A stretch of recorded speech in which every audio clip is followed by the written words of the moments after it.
Hi friends, welcome to my YouTube channel universe classes. तो कैसे आप सभी, हम उम्मीद करते हैं कि आप अच्छे होंगे और आपकी तैयारी बिल्कुल अच्छे तरीके से चल रही होगी। देखिए, टीजीटी और पीजीटी के लिए हमने कहा था कि प्रीवियस ईयर सॉल्व पेपर उपलब्ध करवाएंगे, जिससे हमने सबसे पहले टीजीटी को शुरू किया है। और टीजीटी में सबसे पहले मैं भूगोल को शुरुआत किया है। यदि आपने भूगोल के 2 प्रीवियस ईयर वीडियो गए हैं, उसको नहीं देखा तो आप जो है डिस्क्रिप्शन में लिंक मिलेगा, वहाँ से आप उसको देख सकते हैं। और सोमवार से यानी कल से इतिहास की भी प्रीवियस ईयर सॉल्व पेपर आपको मिलने शुरू हो जाएंगे। प्रीवियस ईयर से फ़ायदा ये होता है कि आपको क्वेश्चन पूछने का पैटर्न और तरीका पता चलता है। जैसे कि आप यदि उस तरह के क्वेश्चन पेपर को तैयार करके जाते हैं तो आपको निश्चित तौर पे एग्जाम में फ़ायदा मिलता है। और भी लगभग 20 से 30% क्वेश्चन आपको डायरेक्टली यदि आपने प्रीवियस ईयर सॉल्व कर लिया है तो वहाँ से आपके क्वेश्चन या तो मिल जाते हैं या फिर उसी टाइप के क्वेश्चन बनते हैं। तो चलिए देखते हैं, आज इसमें हम देखेंगे 2003 का टीजीटी का भूगोल का practice set previous year, TGT geography का प्रीवियस ईयर देखने वाले हैं। तो चलिए शुरुआत करते हैं। उससे पहले आप यदि चैनल पर पहली बार विजिट कर रहे हैं तो सब्सक्राइब जरूर कर लें, जिससे कि आपको नोटिफिकेशन सबसे पहले मिले और आप जो है इसको मिस ना कर पाएँ।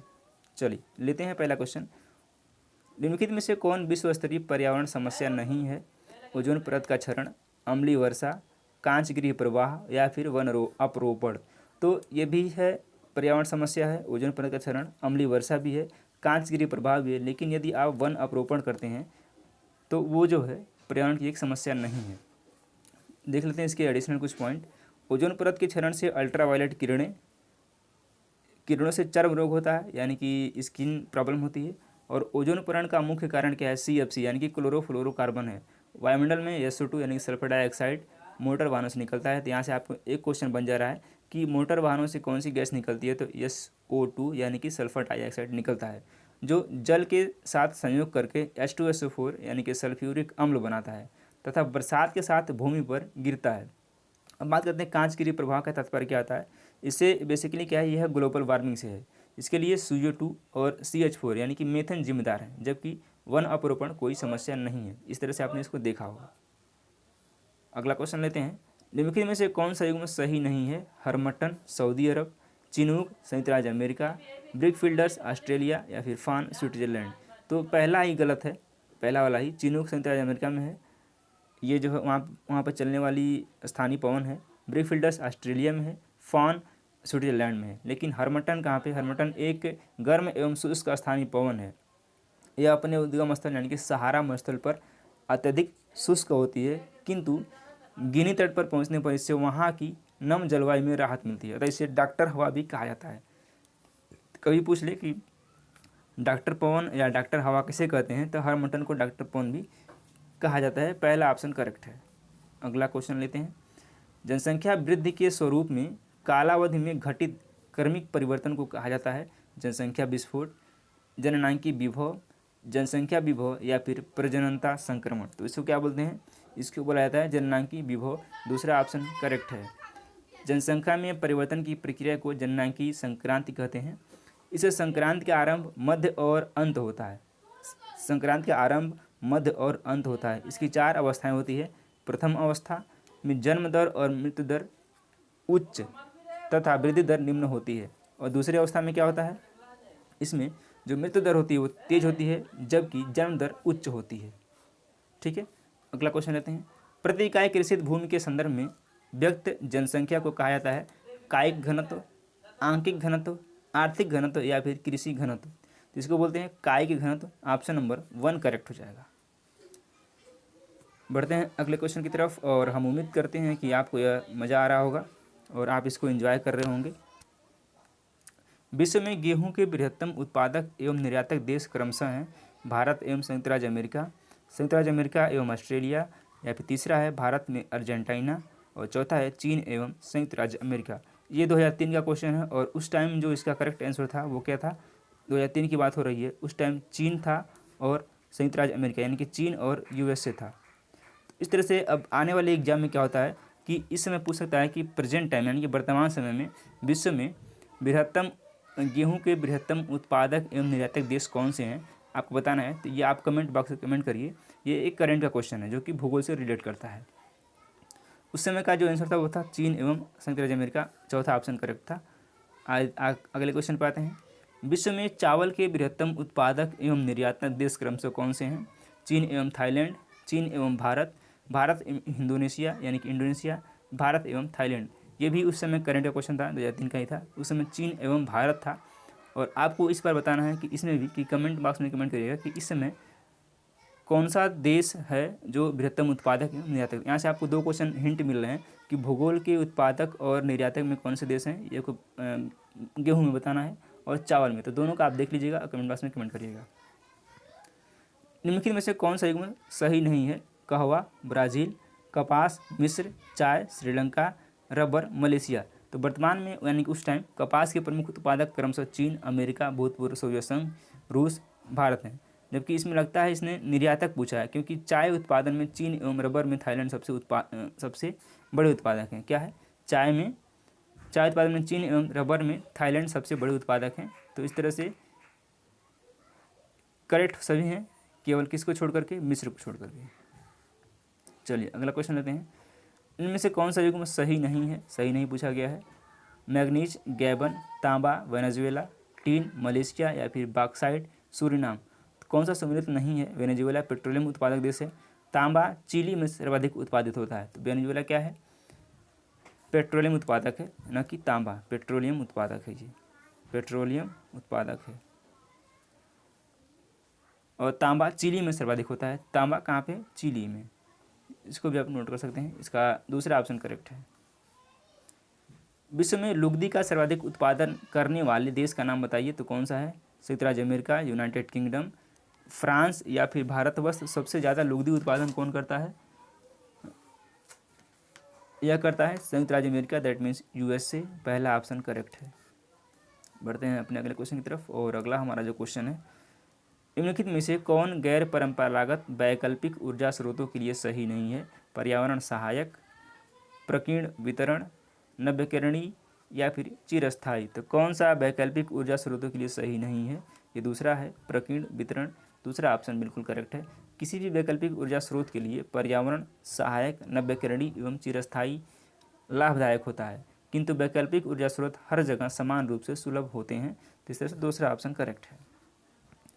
भारतीय प्रमाणिक समय यानी कि भारत का प्रमाणिक समय कहाँ से लिया जाता है? 75 डिग्री पूर्वी देशांतर से, 70 डिग्री पूर्वी देशांतर से, 82.5 डिग्री पश्चिमी देशांतर से या फिर 82.5 डिग्री पूर्वी देशांतर से। तो इन दोनों ऑप्शन में आपको कंफ्यूज कर सकता है, लेकिन आपको याद रखना है कि भारत का जो प्रमाणिक या फिर मानक समय लिया जाता है वो 82.5 डिग्री पूर्वी देशांतर से लिया जाता है। और यहाँ पे देख पा रहे हैं आप डिस्क्रिप्शन में, चौथा ऑप्शन करेक्ट है। आइए इसका डिस्क्रिप्शन देखते हैं। भारत का प्रमाणिक समय यानी कि 82 डिग्री 27 मिनट पूर्व अक्षांश गोपीगंज से होकर जाता है, भारतीय प्लेट के उत्तर पूर्व। लेकिन ये गोपीगंज नहीं, ये वर्तमान में कहाँ पे? मिर्ज़ापुर। ठीक है, सॉरी इलाहाबाद के नैनी से, इलाहाबाद के नैनी से होकर गुजरता है, इलाहाबाद के नैनी से होकर गुजरता है। ठीक है। तुंगभद्रा परियोजना सिंचाई सुविधा एवं जल विद्युत प्रदान करती है इन राज्यों को। तुंगभद्रा परियोजना किन राज्यों को सिंचाई सुविधा और जल विद्युत प्रदान करती है? आंध्र प्रदेश, कर्नाटक, आंध्र प्रदेश और छत्तीसगढ़, आंध्र प्रदेश और झारखंड या फिर आंध्र प्रदेश और उड़ीसा। तो किसको प्रदान करती है? आंध्र प्रदेश और कर्नाटक को। तुंगभद्रा परियोजना कहाँ पे है? ये कर्नाटक राज्य में तुंगभद्रा नदी पर स्थापित है, जिससे कर्नाटक एवं आंध्र प्रदेश राज्य लाभान्वित होते हैं। पहला ऑप्शन करेक्ट है। भारतवर्ष के किस प्रदेश में कोयला का सर्वाधिक सुरक्षित भंडार है? पश्चिम बंगाल, मध्य प्रदेश, बिहार या फिर तमिलनाडु। तो भारत में कोयले के सर्वाधिक सुरक्षित भंडार उस समय तमिलनाडु में थे, जो कि लिग्नाइट प्रकार का कोयला है। चौथा ऑप्शन बिल्कुल करेक्ट है। अगला प्रश्न लेते हैं। इससे आपका बहुत बहुत स्वागत है। और यदि आपने अभी तक भी चैनल को सब्सक्राइब नहीं किया है तो सब्सक्राइब ज़रूर करें, क्योंकि आपको क्वालिटी कंटेंट के साथ साथ यहाँ पे प्रैक्टिस डेली मिलने वाला है। तो चलिए शुरुआत करते हैं आज के इस सेशन को। क्वेश्चन लेते हैं। कालीन उत्पादन में किस देश के बाद भारत का द्वितीय स्थान है? ये 2003 की बात हो रही है, क्योंकि ये उस टाइम का क्वेश्चन है। अफ़गानिस्तान, मलेशिया, पाकिस्तान या फिर ईरान। तो उस टाइम क्या था? ईरान था। कालीन उत्पादन में ईरान का सर्वप्रमुख स्थान है। ये 2003 की बात हो रही है। अब बात करते हैं करंट की। तो यदि आप जानते हैं तो कमेंट बॉक्स में कमेंट ज़रूर करें। यदि आप नहीं जानते हैं तो हम इसको कमेंट बॉक्स में पिन कर देंगे। चलिए अगला क्वेश्चन लेते हैं। निम्नलिखित में से कौन सा युग्म सही नहीं है? हरित क्रांति, खाद्यान्न उत्पादन, नीली क्रांति मछली उत्पादन, श्वेत क्रांति दूध उत्पादन, पीत क्रांति इस्पात उत्पादन। तो पीत क्रांति का संबंध, ये पहला, दूसरा और तीसरा मैच है, लेकिन जो पीत क्रांति है यह इस्पात उत्पादन न होकर के यह क्या है, यह जो है तिलहन उत्पादन से संबंधित है, पीत क्रांति, या फिर इसी को बोलते हैं पीली क्रांति। यह किससे संबंधित है, यह संबंधित है तिलहन उत्पादन से। चलिए, सौर परिवार का विशालतम ग्रह कौन सा है, शनि, अरुण, बृहस्पति या फिर वरुण। तो सौर परिवार का सबसे बड़ा या फिर विशालतम ग्रह कौन सा है, यह बृहस्पति है। और बृहस्पति सभी बाकी 8 ग्रहों से मतलब बड़ा है, और घटते क्रम में क्या है, बृहस्पति, शनि, अरुण और वरुण है। अब बात करते हैं कि 8 ग्रह कौन कौन से हैं, बुध, शुक्र, पृथ्वी, मंगल, बृहस्पति, शनि, अरुण और वरुण। इसमें बात करेंगे सांझ या भोर का तारा किसे कहते हैं, तो वह कहते हैं शुक्र ग्रह को। शुक्र ग्रह को सांझ या भोर का तारा कहते हैं। लाल ग्रह के उपनाम से किसे जाना जाता है, इसे जानते हैं मंगल ग्रह को। ठीक है, और इसका जो करेक्ट आंसर है सी है। अगला क्वेश्चन लेते हैं। अंतर्राष्ट्रीय तिथि रेखा कतिपय स्थल क्षेत्रों के समायोजन हेतु कुछ विचलनों के साथ अनुसरण करती है। 180 डिग्री देशांतर का, 90 डिग्री पूर्वी देशांतर का, 90 डिग्री पश्चिमी देशांतर का, या फिर 0 डिग्री देशांतर का। तो यह किसका अनुसरण करती है, 180 डिग्री देशांतर का। पहला ऑप्शन करेक्ट है। अगला क्वेश्चन लेते हैं। प्रधान यामोत्तर कहते हैं 0 डिग्री देशांतर को, 90 डिग्री पूर्वी देशांतर को, 90 डिग्री पश्चिमी देशांतर को, या फिर 180 डिग्री देशांतर को। तो प्रधान यामोत्तर रेखा किसे बोलते हैं, ये बोलते हैं 0 डिग्री देशांतर को। ग्रीनविच से होकर गुजरती है, इसे प्रधान यामोत्तर भी कहा जाता है। पहला ऑप्शन करेक्ट है। पृथ्वी की विषुवत रेखीय परिधि है 40,050 किलोमीटर, 40,150 किलोमीटर, 40,076 किलोमीटर, या फिर 40,250 किलोमीटर। तो यह कितनी है, यह है 40,076 किलोमीटर। तीसरा ऑप्शन करेक्ट है। पृथ्वी की भूमध्य रेखीय या विषुवतीय परिधि 40,076 किलोमीटर एवं ध्रुवीय परिधि 40,008 किलोमीटर है, जिसका कारण ध्रुवों का चपटा एवं विषुवतीय क्षेत्र में उभार है। तीसरा ऑप्शन करेक्ट है।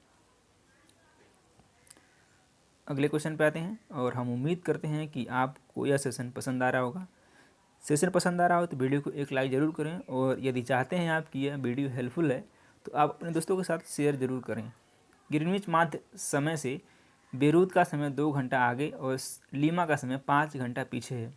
लीमा एवं बेरूत की देशांतर रेखा होगी क्रमशः। इसको निकालने के लिए आपको एक सोल्यूशन करना होगा।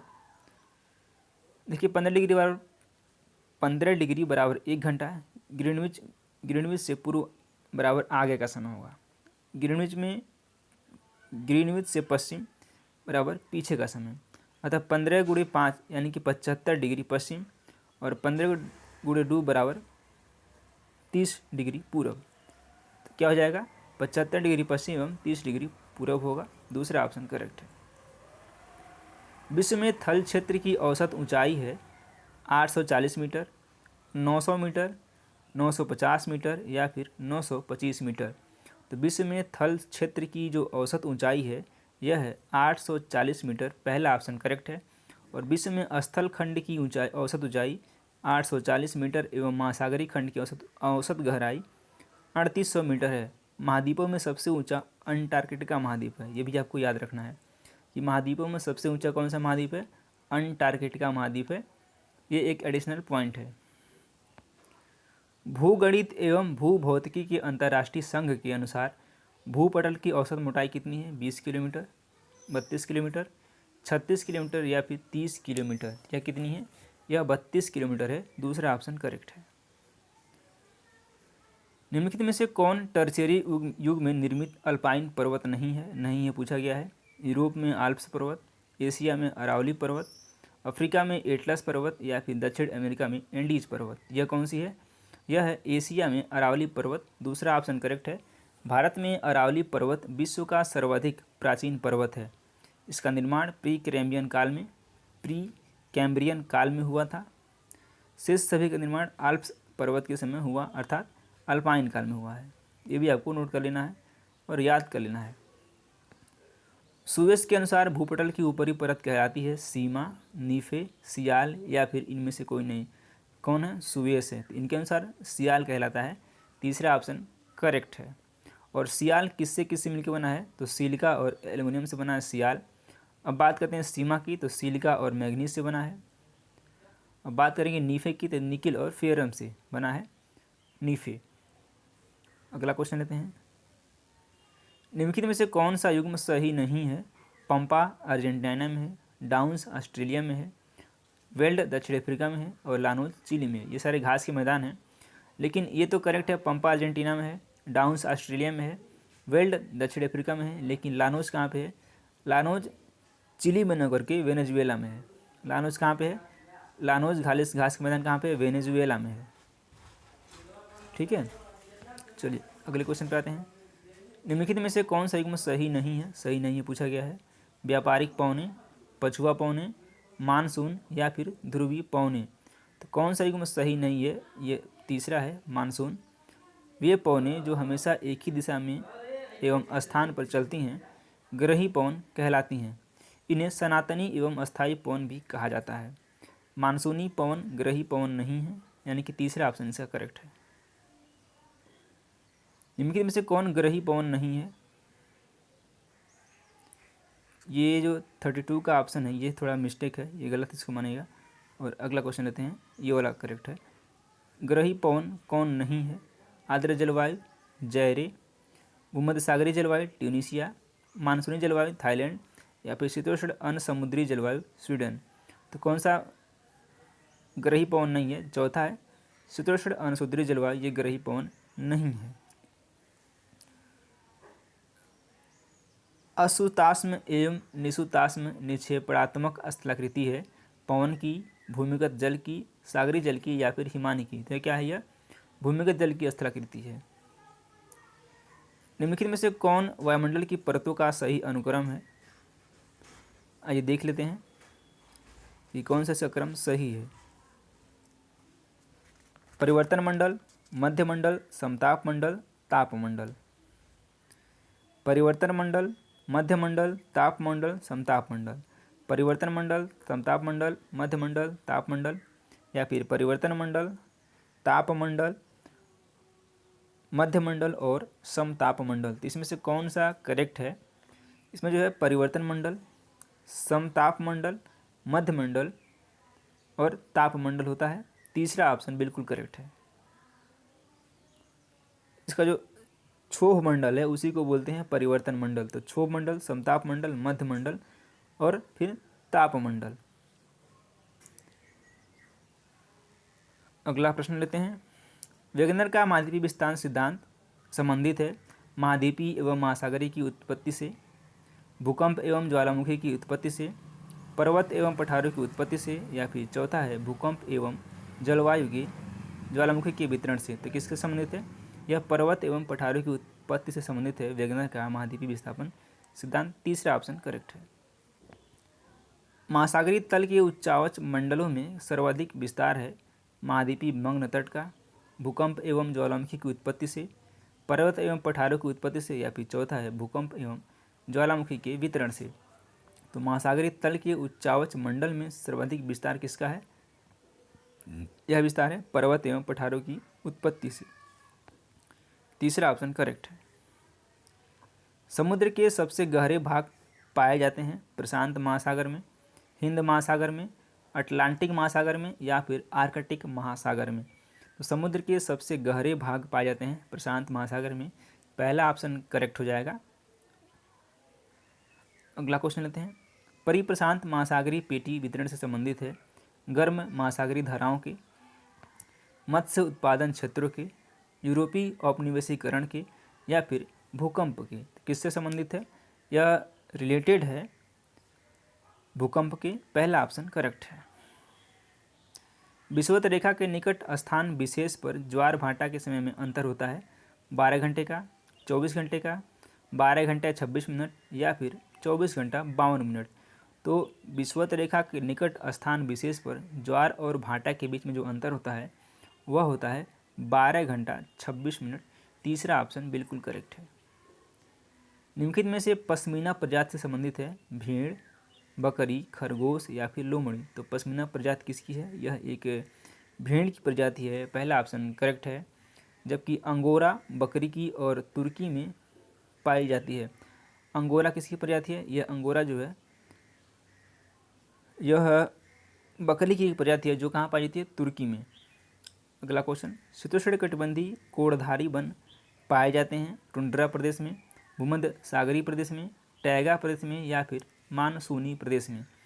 तो शीतोष्णकटिबंधीय कोड़धारी वन पाए जाते हैं टैगा प्रदेशों में, तीसरा ऑप्शन करेक्ट है। अटाकामा का मरुस्थल स्थित है ऑस्ट्रेलिया में, अफ्रीका में, एशिया में या फिर दक्षिण अमेरिका में। तो यह कहाँ स्थित है? दक्षिणी अमेरिका में स्थित है अटाकामा मरुस्थल, चौथा ऑप्शन बिल्कुल करेक्ट हो जाएगा। और यह अटाकामा दक्षिण अमेरिका महाद्वीप में उत्तरी चिली में पाया जाता है। कहाँ पे? उत्तरी चिली में है अटाकामा मरुस्थल।